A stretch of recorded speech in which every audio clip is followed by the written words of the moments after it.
Alright, in today's video we're going to review this fancy airbrush spray booth.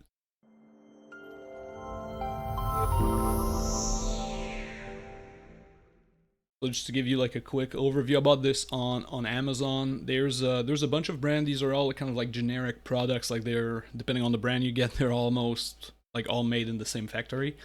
And the three ones that I like are A-Best, TimberTech, and Master. And they're always kind of the same thing as all the other brands. What I like about these is usually their quality control feels a little bit higher, so like they don't send out lemons quite as much, which is the risk when you're buying these off-brand. So A-Best, Master, or TimberTech. I think this one is A-Best. The one I have, I'm pointing the wrong way because the camera's whatever. This one, see, this one I think is an A-Best. And realistically, I bought the one that was like on sale. If you look around for like the one, there's always one on sale. So I got that one. This one, I'll put like a link to a couple of them in the video box thing below. So if you want to look it up. So the one I got is the larger size. It's like 16 by 14 by 16 by 14 by 14 or something like that. Some, around that range. There are bigger ones. And there are also a bunch of like smaller ones if that's what you need. So you can like look for a bunch of different sizes. So this one has like a one fan and one filter, and also it comes with a little turntable thingamabob.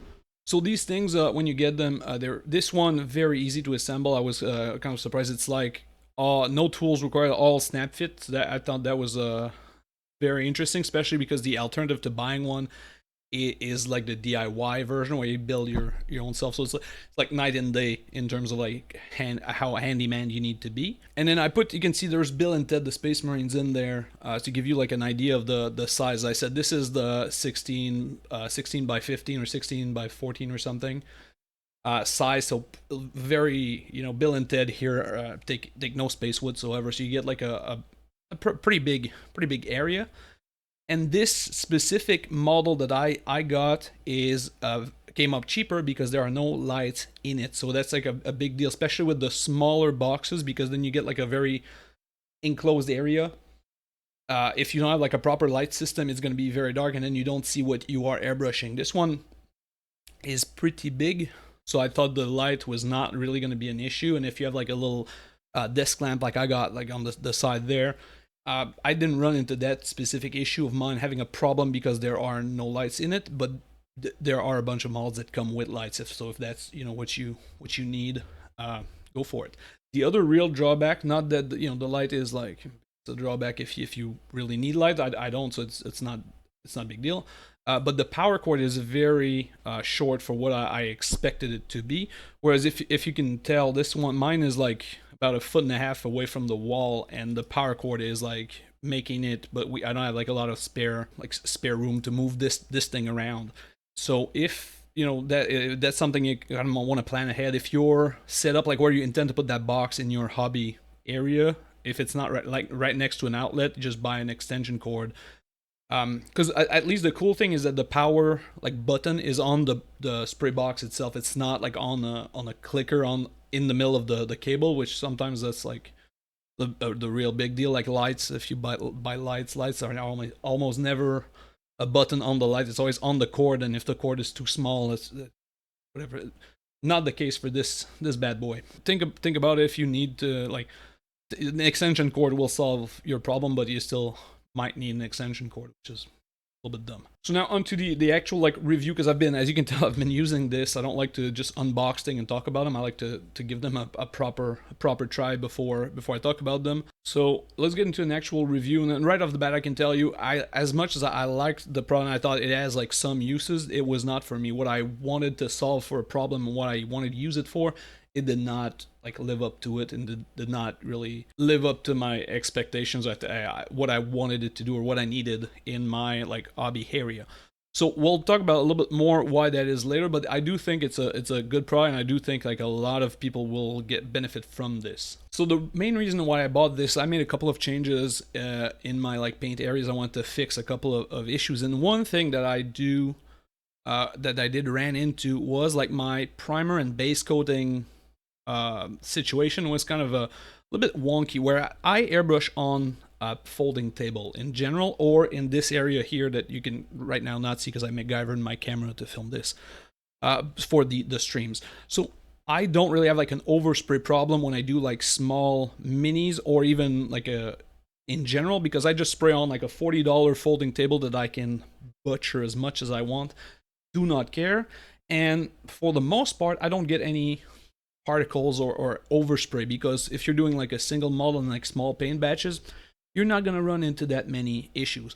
Where I had like a problem, what I wanted to solve was when I did the primer and the base coats on like these large projects, because that's what I paint the most. That's what I enjoy doing. And that just, the bread and butter of like what I do is paint armies and large projects. So I use the spray gun quite a lot, this little guy here. And for this guy does do a whole lot of like this overspray and this dusting. And same thing with primer, whereas I was kind of curious. I did test it with like a shaker can just to see what was up. And for these big batches, this is kind of not enough. And so that's where I really bought it, because that's what I wanted to simplify, is like, but it doesn't catch like a whole lot of the dust when you do large size project or big spraying and stuff. Like you can see the box here. So it stays in the box or around the box even. So the fan and the filtering system, like as great as it is, it's not powerful enough for what I really wanted it, where it's not catching enough. So I would need to get either the box that has like a double fan, because I'm assuming double fan means double the power, or a DIY box, and I can put the fan that I want in there and the size that I want, because this is another thing of like, this does not solve a whole lot of the issues with like size, because I have like a 6-foot table. So even buying the large box, I still need to do batches if I want. Like I can just like lay down a whole lot and just spray away. It didn't work too great, or didn't offer anything, rather than just like put a cardboard piece on my table and just spray on the cardboard piece. So for larger batches, I don't think it's super great. It doesn't solve anything. By the way, the cool thing, I guess, the fan running this whole time. This is on. The fan is like it is very quiet. That's the other thing that's like the DIY boxes are a little bit usually the problem. So it is very quiet, but it's also like the fact it's so quiet makes me think it's not that powerful and doesn't catch that much. Then again, you're mostly what you want to catch mostly is like the toxic fumes, which you would not see. It's not because you can't see it that it's not there, but the fact that there's a whole lot of dusting means 50% of what I'm after is not working. And then the little turntable thingy, which I really like, it's interesting, but it's not great for the minis that we paint with Warhammer. It's more, I think, for cars and other things where you can just like lay something flat and then spray on top. But for minis, you usually want to paint like and turn the mini, right? That's like the handle like thingy. You want to like flip it around. I think the spinning thingy, you need an additional widget, like either a box with like these like clippers to hold the pieces up. I'll try to put an example of this. Or something to give it height. So I put a box underneath this, and I thought that would solve like a whole lot, so that it's not like completely down. Because the problem is, if you put like Bill and Ted here and you want to spray them, you can't reach the underneath of them because it's so close to like your table and whatnot that you're never gonna spray that direction. So that, I think that's interesting, but not really something that I got much value out of, as much as I like spinning it around.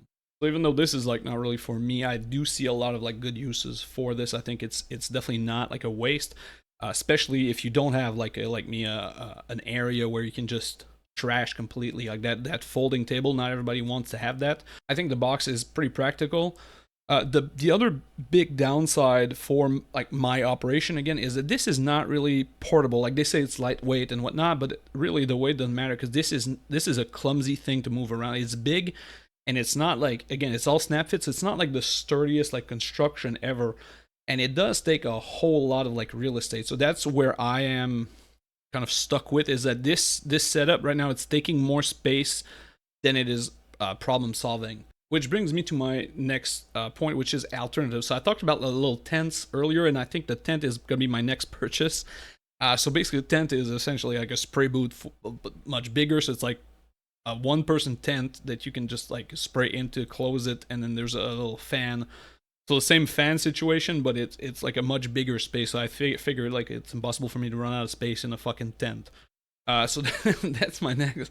I don't think again, this is a very me thing. I don't think anybody like in his right mind needs this. But I'm a degenerate, so I'm gonna give it a try just because I like trying this stuff out. Because the other alternative to buying this stuff is making it your own. And if you're a little Bob the Builder situation and you're handy, it is great for a lot of reasons. First of all, it's honestly pretty cheap overall, even with the ludicrous cost of lumber. Building one yourself, pretty cheap. You can build the exact size that you want, right? Like if you have like a big desk, if you have a big desk or a big table, you build it the custom size that fits your need. You want to do all your hobbying in there, you just do that. You want to make it deeper so you can stack more models, you do that. And it also allows you to customize the fan situation, so you can buy like a bathroom, like a bathroom fan, like a big thing. But that's where you do need to build it. So you save money and you get a lot of like customization, but you do need to actually build it. But it's a very good solution because it's all DIY. You do exactly like you get exactly what you need, right? Whereas I'm limited in my buying things. I'm limited to what's available on the market, right? So overall, I think this is a good product. I think if you're like kind of serious about having like a dedicated like spray area, I think this is a very good purchase. And if that's the case and you're like kind of serious about it, I would get the one with the lights so that you don't need the extra setup. You get everything in one place. I like that idea. If that was what I needed, I think that's what I would do. But because again, I don't get any real benefits, this is not something that I will keep in the future. But now at least I've given it like a very good try. Now I can talk about it with more confidence. And a little housekeeping before I close this video. If you enjoyed this, please like this video and or tell me how wrong I am about my assessment of these boxes. If you're a user, consider subscribing to the channel for more tips, and also do tell me what would you like me to review next, because that's how I make these videos for you guys, is questions I get a whole lot.